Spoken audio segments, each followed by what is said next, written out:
Heart development. The heart development starts at the third week of embryonic development. First of all, we're going to talk about the formation of heart field in heart development. The progenitor cells in the epiblast of the primitive streak at the cephalic end of the embryo migrates to the cephalinconic layer of the lateral plate mesoderm, where they form a horseshoe cell cluster around the primitive streak, which is called the primary heart field. Now, the primary heart field forms a lot of structures of the heart, including left ventricle, part of the left ventricle, most part of the right ventricle, and the right atrium. The remaining part of the heart, rest of the heart, plus the outflow tract of the heart tube is formed from the secondary heart field. And the secondary heart field is present medial and dorsal to the primary heart field and medial and dorsal to the primary heart field, and it is formed from the cells from the pharyngeal mesoderm. Now, the heart field is formed. Now we're going to talk about the formation of heart tube. This diagram represents the primary heart field. This is the endoderm, mesoderm, ectoderm, and we can see that the primary heart field is present on both sides around the so heart tube. The heart tube is begun forming when the endoderm below the primary heart field starts secreting VEGF, that is vascular endothelial growth factor. This signals the cells in the mesoderm to form a number of structures, including the cardiac myoblast, along with the blood vessels, which are formed via angiogenesis and vasculogenesis, and the blood islands. In which, in the blood islands, some cells appear bilaterally parallel to the midline, forming tube-like structure known as the dorsal aorta, while most of the blood islands form the heart tube, which are present on both sides of the primitive streak. A part of the intraembryonic coelom, which is close to the heart tube, forms the pericardial coelom. It is represented in this simplified version of diagram. This is the cut section of the embryo.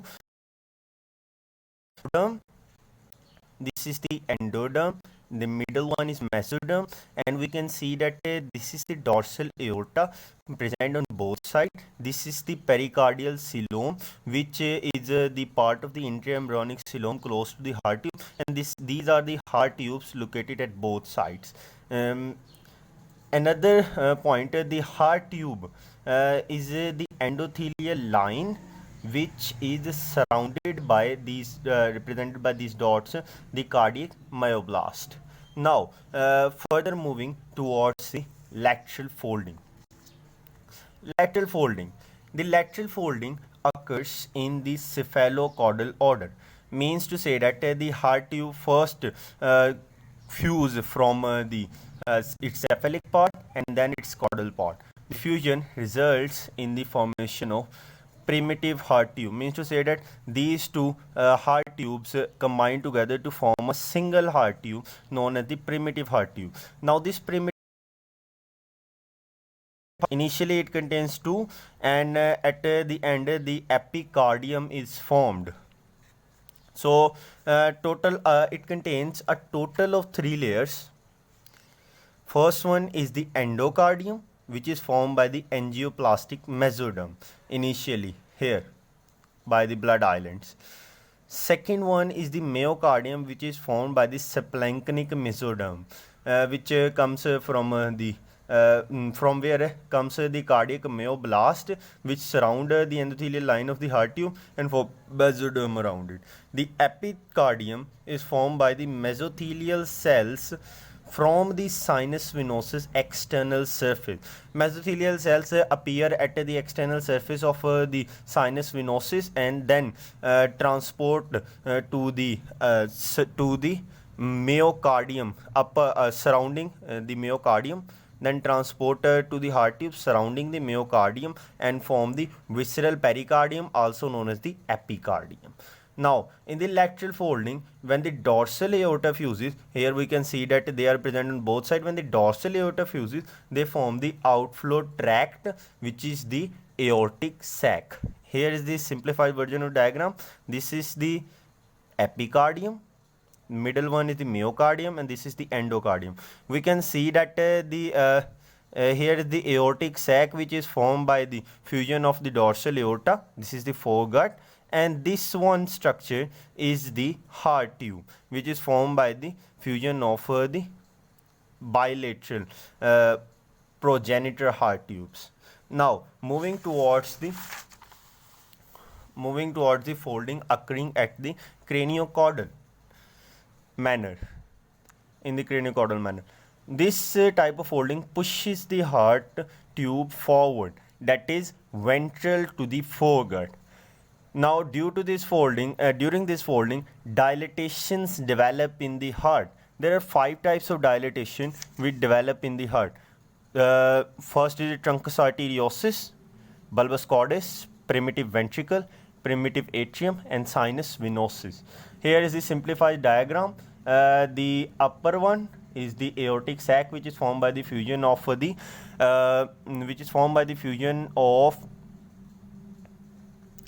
dorsal aorta. This is the truncus arteriosus, which is a part of the bulbus cordis. Below it, the primitive ventricle, primitive atrium, sinus venosus, which has 2 horns, right and left horn. Blood moves from the sinus venosus up to the aortic sac. So, the truncus arteriosus is involved in the formation of aorta and pulmonary artery. Bulbus cordis is involved in the formation of smooth wall of ventricle and outflow tract. Primitive ventricle is involved in the formation of left ventricle. Primitive atrium involved in the formation of right and left atrium. Sinus venosus involved in the formation of smooth part of the atrium. Moving towards the looping. The looping occurs at the 23rd to 28th day of the cardiac development.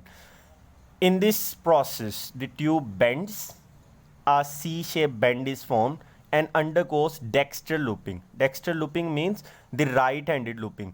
Further explanation, we can say that the upper end, that is the bulbus cordis, this is the bulbus cordis, moves to the right and ventral area, while at the lower end, which includes the sinus venosus, primitive atrium, lower end moves left and dorsal. This results in the primitive atrium and sinus venosus go to the dorsal position as compared to other. That is, the bulbus cordis and the primitive ventricle will be up front, while the primitive atrium and the sinus venosus will be behind them. Now moving toward the compartmentation, the AV canal. Compartmentation, AV canal. The AV canal, if we simplify it as a tube, it opens into both right ventricle and the left ventricle. So, and right atrium and the left atrium. So, in order to divide it into the right atrioventricular and left atrioventricular canal, a swelling grows in its anterior, this is the interior, and the posterior part, so that it combines and form an atrioventricular septum, which divides into this right area and this left atrioventricular canal. So, swelling on the dorsal and ventral wall develops anterior and posterior endocardial cushions, which fuses to form separate right and left atrioventricular canal. Moving towards the primordial atrium. Primordial atrium. In primordial atrium, first septum primum develops from the top of the primordial atrium, or which do not fuses with the endocardial cushion. So an space is present, which is the first space known as the foramen primum. Now and the foramen primum closes when it fuses with the endocardial cushion, and the apoptosis in the upper part of the septum primum forms the second opening known as the foramen secundum. Now this foramen secundum is covered up by a septum forming immediately immediate to it, known as the septum secundum in the right atrium. So to the wording, the primordial atrium, septum premium develops from the roof of the atrium. Large opening between its free and endocardial tissue forms the foramen premium, which is the first opening, which disappears later. And now the apoptosis in the upper part of the septum premium form the foramen secundum, and immediately adjacent to the foramen secundum is formed the septum secundum, which covers the foramen secundum. Consequently forms the foramen we known as the fossa ovale, foramen ovale, which shunts the blood from the right to left side of the heart, and it closes after birth. Now talking about the primordial ventricles, the same thing occurs in the ventricle, that is the primordial interventricular septum develops from the bottom of the primitive ventricle to the upward position, but it does not touches the endocardial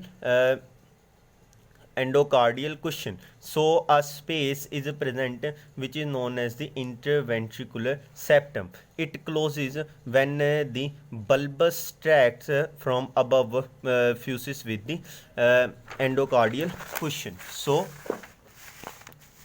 median ridge from the floor of the ventricle, muscular part of the interventricular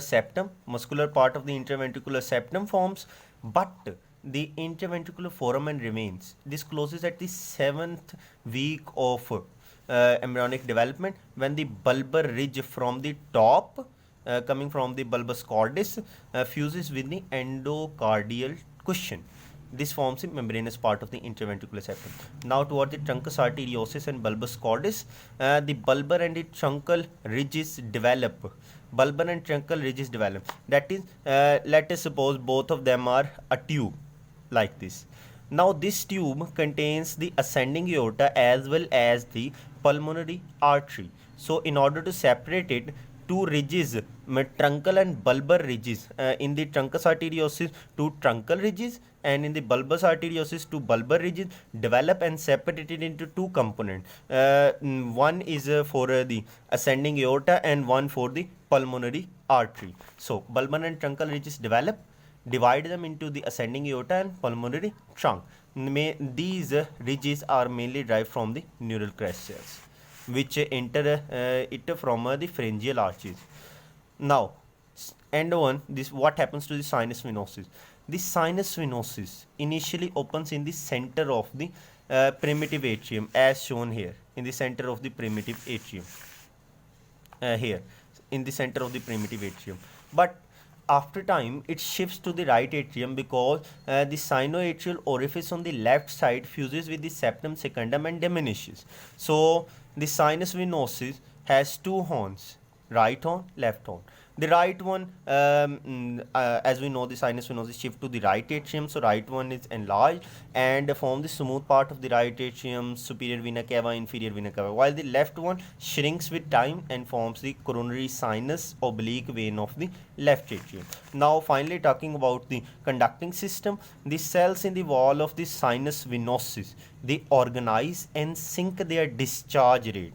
Now whether it forms the SA node or AV node depends upon the cells which are coming from the wall of the sinus venosus. If they are coming from the right wall of the sinus venosus, they will form the sinoatrial node. If they are coming from the left wall of the sinus venosus, they will form the AV node. So a quick revision, we have talked about the heart development. First we talked about the heart field which develops from the progenitor cell in the primitive streak. Then we talked about the development of the heart tube which develops from the blood island. Then we talked about the lateral folding which causes the formation of the primitive heart tube and its three layers. Then we talked about the craniocaudal folding which causes the formation of 5 dilatations in the heart. Then we talked about the looping which causes the position of premium atrium and sinus venosus dorsal to the bulbus cordis and primitive ventricle. Then we talk about the compartmentation of the AV canal, primordial atrium, primordial ventricle, truncus arteriosus, bulbus cordis and sinus venosus. And at last we talked about the conducting system of the heart involving the SA node and AV node. Thank you.